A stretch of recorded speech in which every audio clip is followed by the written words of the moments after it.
Bonjour. Je voulais vous faire part de quelques réflexions. Alors, le cerveau s'est développé par couches successives, répondant ainsi progressivement aux besoins de l'évolution.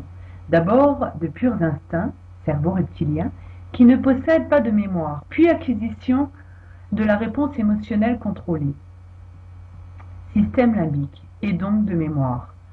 Enfin, développement très complexe du cortex cérébral, néocortex. Ces trois cerveaux cohabitent toujours en nous. Un fonctionnement harmonieux des différents cerveaux est nécessaire en incluant des émotions ou certaines formes de comportements archaïques pour le profit, contrôle du néocortex, siège de la raison, pensée consciente. Voilà. Bon, pour plus de blabla, il faudra faire des recherches sur Internet, etc., etc. Le but, c'est pas de vous expliquer le fonctionnement du cerveau, parce qu'il y a beaucoup de personnes qui l'ont fait et qui sont beaucoup plus aptes que moi pour faire ce genre de choses. C'est juste pour vous montrer qu'effectivement, nous ne sommes faits que d'évolution, que toutes ces parties peuvent, si on les laisse se contrôler toutes seules, prendre le dessus. L'animal, etc., etc., etc. Nous avons le pouvoir de contrôler toutes ces choses parce que nous avons l'âme en plus. Et nous sommes vraiment déjà allés très très loin dans l'évolution. Nous n'arrêtons pas d'évoluer, nous continuons. Nous continuerons, je pense, encore pas mal de temps parce que il ne me semble pas qu'on ait atteint l'osmose totale. Mais bon, ce que je voulais vous dire par là, c'est que la peur, ce sentiment très important pour éviter de se brûler quand une flamme vous chauffe la main, peut aussi vous contrôler totalement.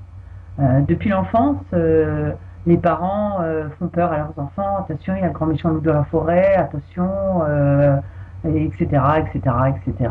Après, c'est les prêtres. Attention, si vous faites des bêtises, ben vous allez vous faire punir par le bon Dieu, quel qu'il soit, quelle que soit la religion, c'est toujours la même chose. Or, là-dessus, je suis absolument pas d'accord, parce que Dieu, c'est l'amour, c'est comme le soleil, il diffuse sa chaleur, il ne vous demande rien, il n'interagit absolument pas dans vos vies, vous avez le libre arbitre de faire ce que vous voulez.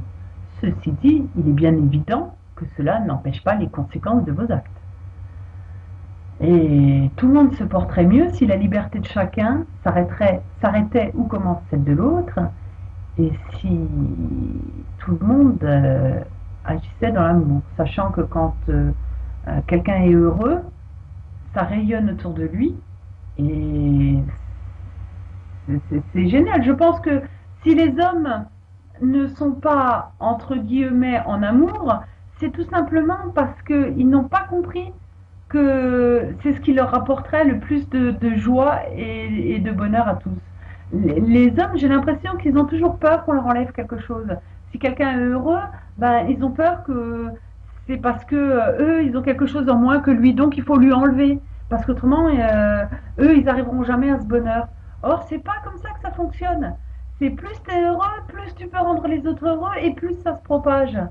Et l'homme est ainsi fait, je pense, qu'il va vers la facilité, vers ce qui lui apporte le plus de bien et vers ce qui peut lui apporter le plus de